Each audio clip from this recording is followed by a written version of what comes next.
ستظل الشاورما المصري أفضل أنواع الشاورمات من وجهة نظري المتواضعة.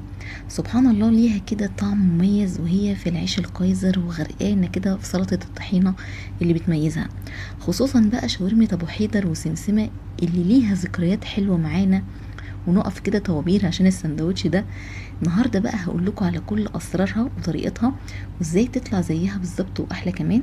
تابعوني لاخر الفيديو ان شاء الله تستفادوا جدا. يلا نبتدي ونقول بسم الله الرحمن الرحيم. اول حاجه معايا نص كوبايه من الخل، عصير ليمونه كبيره، حط عليهم ربع كوبايه من الزيت. المقادير دي الكيلو لحمه. معلقه صغيره مليانه من الملح، حط عليهم نص معلقه صغيره من الفلفل الاسود، معلقه صغيره من الكزبره الناشفه، حط عليهم معلقه صغيره من الثوم البودره، وطبعا بصل بودره لو انتوا عندكم، رشه بابريكا، واحط عليهم معلقه صغيره من بهارات اللحمه، واخر حاجه نص معلقه صغيره من القرفه، وده اللي بيميز الشاورما جدا جدا، ما تستغنوش عنها. هقلب كده كل الكلام ده مع بعض. هتقولوا لي مفيش زبادي، مفيش ميه بصل. الزبادي شاورمه بره مفيش حد بيستخدم زبادي خالص في التتبيله. ميه البصل ممكن تحطيها بتميز الطعم جدا، بس انا كسلت بصراحه، فلو انت عايزه تبشري بصل جامد او تاخدي ميته اوكي، مش يعني مكسله زي حالاتي كده، كبري دماغك من الخطوه دي وهتبقى تحفه تحفه تحفه، ما تقلقيش. ده كده كيلو لحمه شرايح متقطعه من وش الفخده. لو انتوا عندكم جزار بيبيعها بالشكل ده هاتوها جاهزه كده على طول، ما عندكوش هاتوا بفتيك وقطعوه شرايح طوليه، هيديكوا نفس النتيجه بالظبط. حطيت اللحمه بتاعتي على التتبيله الحلوه دي وبديها تقليبه محترمه.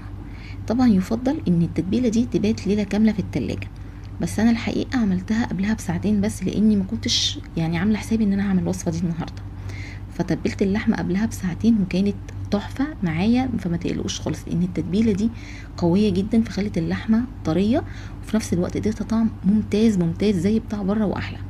هغطي الكلام ده وهركنه. تعالوا نجهز الخطوات اللي بعد كده. هنعمل دلوقتي سلطه الطحينه. نص كوبايه من الطحينه الخام، عندي عليها رشه ملح، رشه كمون، ورشه شطه، ورشه كزبره، عصير ليمونه، وخل. وطبعا انا بخفف الكلام ده بالميه لحد ما احصل على قوام الطحينه المظبوط. اسهل طحينه ممكن تعملوها في حياتكم. عايزين تحطوا عليها زبادي اوكي، عايزين تحطوا عليها توم اوكي. انا بحطش عليها زبادي ولا بحط عليها توم، انا بستكفى بالطريقه دي، بحبها جدا كده وبتكون خفيفه وطعمها حلو جدا. تمام. انا كده قعدت ازود اخفف ميه بميه شويه بشويه لحد وميه عاديه على فكره من التلاجة، مش ميه سخنه ولا اي حاجه. وده بقى هيكون قوام الطحينه بتاعتي بالشكل ده زي ما انتم شايفين كده. وعلى فكره لما بتتركن بتتقل كمان سنه عن كده. ده كده شكلها. ايه رايكم؟ حلوه جدا جدا جدا، مظبوطه قوي. تعالوا بقى نجهز اللحمه بتاعتنا. طاسه سخنه جدا جدا جدا على النار وهي فاضيه قبل ما نضيف عليها اي حاجه خالص خالص خالص خالص. تمام. وده المكون اللي 90% منكم مش بيحبه هو اللية، بس الحقيقة اللية هي اساسي معايا في الشاورما. وعلى فكرة يا جماعة انتوا بتاكلوها بره بتبقى بلية على فكرة يعني، ماشي عشان تبقى انتوا عارفين. المهم انا عندي كده قطعة لية كبيرة، قطعتها مكعبات وبعدين حطيت عليها شوية زيت، وببتدي ان انا اسيح اللية دي على نار متوسطه لحد ما لونها يبقى لونه ذهبي كده، وببتدي ان انا اشيلها خلاص مش محتاجاها، انا خدت الفايده بتاعتها. طيب احنا شباب ما بنحبش الليه ومش عندنا ليه، خلاص استبدلوها بمعلقه سمنه كبيره وقضوا الدنيا. تمام. طيب على فكره يا جماعه عايزه اقول لكم معلومه. شاورمه ابو حيدر وشاورمه سمسمه اللي احنا بنبقى واقفين عليها طوابير بيعملوها بليه. ليه بقى؟ بيكونوا حاطين ما بين شرايح اللحمه، بيكونوا حاطين شرايح ليا بتسيح في قلب اللحمه وبتنزل بتكون في حته تانية خالص، فبتاعت بره دي بالليه.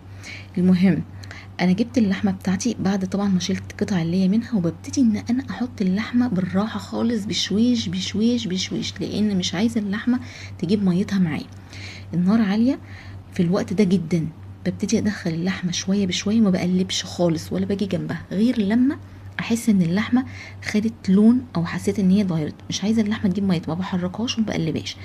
اول ما احس ان هي بدات لونها يتغير من اللون البينك للون اللي انتوا شايفينه ده، ببتدي اقلبها شويه بشويه لحد ما احس ان هي بدات دخلت في السوا معايا. وخدوا بالكم ان اللحمه دي يا جماعه ما بتاخدش وقت خالص خالص في التسويه.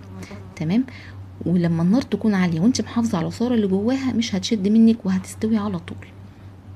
بعد ما اوصل لمرحله اللحمه بالشكل ده وخدت التشويحه التمام، ببتدي ان انا انزل بكميه بصل حلو. يعني خدوا بالكم، حطوا بصل كتير مفيش مشكله، لانه هيدبل في الاخر وهيدي طعم حلو للحمه، وهو البصل نفسه هيبقى مسكر.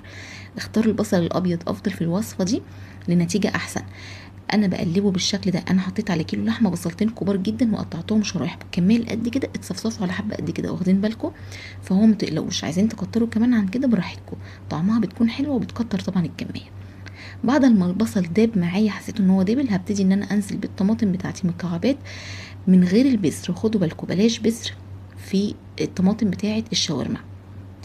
قلبتها كده تقليبه محترمه بالشكل ده، وبعدين احس ان بس ان الطماطم خدت تتبيله سنه، ما تخلوهاش الطماطم تدبل قوي. هبتدي ان انا انزل اخر حاجه رشه البقدونس بتاعتي، رشه محترمه.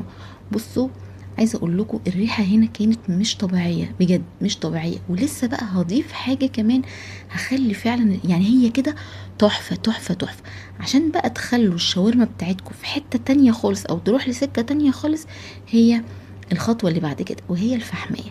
هنجيب كده ورقه فويل صغيره، هنقوم حاطين عليها فحمايه، وعلى الفحمايه دي حته كده سمنه صغيره، واغطي الكلام ده كله لمده 5 دقايق. بجد دي تحويله تانية خالص، مش عايزين تعملوها مفيش مشكله، بس هي فعلا رهيبه.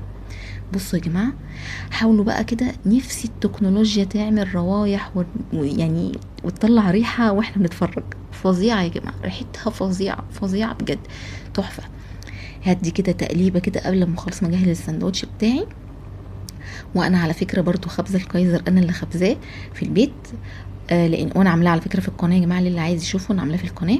ده العيش اللي انا عاملاه اهو، فتحته يعني ايه نص فتحه كده، يعني ما فتحتوش للاخر. وبحط بقى، بصوا الجمال يا جماعه، مركزين، خدوا بالكم، خدوا بالكم الجمال. احلى من بتاعت بره ولا مش احلى؟ طعمها تحفه تحفه تحفه طبعا. وسلطه الطحينه بقى تتغرق. عايزين تحطوا سلطه الطحينه الاول على السندوتش نفسه تمام، بس انا ما رضيتش عشان ما بوش العيش، هو اوريدي كده هيبقى طري جدا. يعني ممكن تفتحوا السندوتش على الاخر بالشكل ده، ممكن تفتحوا نصه زي الشكل اللي فات، براحتكم. المهم في الاخر انتوا هتحصلوا على سندوتش ملوش حل، سندوتش فعلا زي ما الكتاب ما قال. بس كده، وده فيديو النهارده، اتمنى يكون عجبكم. اشوفكم ان شاء الله في فيديو جديد ووصفه جديده، وشكرا ليكم ومع الف سلامه.